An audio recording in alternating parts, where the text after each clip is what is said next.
So let's see what happens when you try to iterate MapReduce based matrix vector multiplication. First time, of course, you have to read the matrix A and read the vector X in parallel by all the mappers. Then the intermediate stage, or rather after the first MapReduce phase, you write the Y prime, and then you have to read the Y primes, and then at the end you will write the Y's all in parallel because every reducer computes a few rows of the final Y. But now you have to once again read the matrix A and the Y's that you've written in the previous iteration, write Y prime, write Y again, and continuously read A again and read Y. So there are two places where you're reading things again and again. One is here you're writing Y prime and reading Y prime again, which you can potentially avoid by pipelining using technique like Hadoop and other implementations, where you can pipeline the writes and the reads from the writes of one reducer to the reads of the next mapper in the next phase. But we still have the problem of having to read A again. Notice MapReduce does not have any memory. The basic assumption is that the data is just too large, it will never fit in memory, and so you essentially have to read A again and again. But suppose it did fit in memory. MapReduce still has no memory, so it can't really remember A between iterations. The mappers don't know what they're going to get next time. It's a random order of reads every time. And so MapReduce iterations are inherently inefficient in this regard, that if A is really a huge matrix, lots and lots of edges, or rather lots and lots of entries, then it's just going to have to read it again and again and again. So this is definitely a problem, and there is a way around it, which is essentially leads us to Pregel. Let's look at this same matrix vector operation now as a graph operation. What do I mean by that? Think of this matrix as defining edges in a graph. So for example, the fact that you have the first node, which is the first column, or has an edge which leaves it and goes to the second vertex.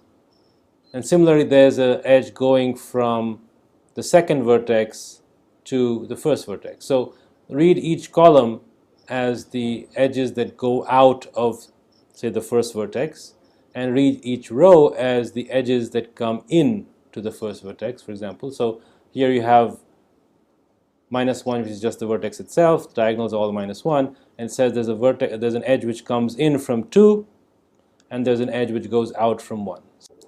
Now let's take a look at 3. It has two edges going out, 1 to 4, which is this entry, and 1 to 2, which is this entry. And it has one edge coming in from 4, which is this edge over here.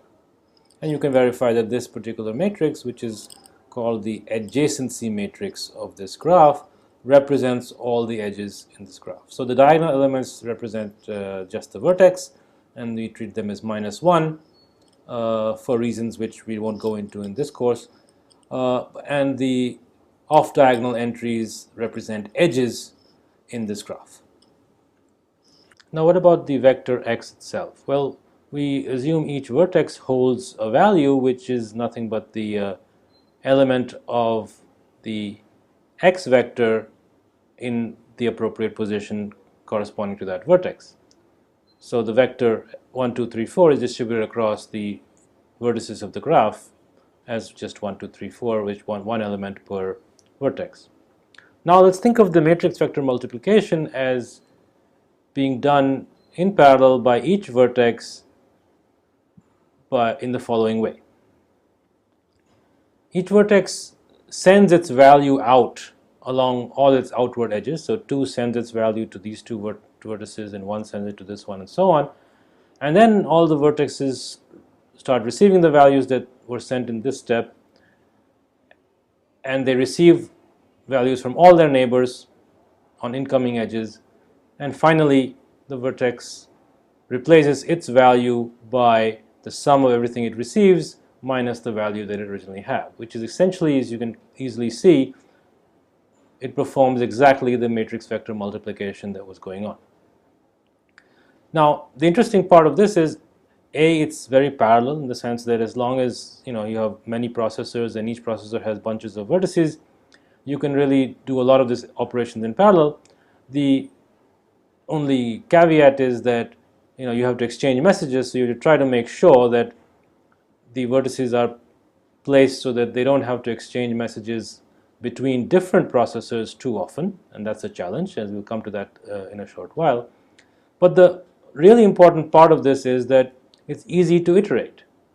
Once the graph structure has been loaded into all the processors so that every vertex knows its outgoing edges, then you don't need to load this matrix structure again. You can just keep iterating again and again, repeating the matrix vector products as is often required in many applications.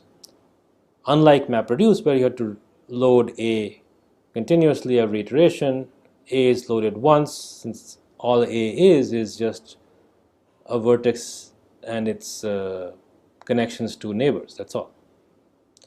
So the caveat, of course, is that if the number of edges is so huge that even using all the memory of all the processors that you have, you can't load it, then you can't do this. So the caveat for Pregel, this is the Pregel model actually, we'll come to that formally in a minute. The caveat is that you need to have enough memory to load the entire graph in order for this to work.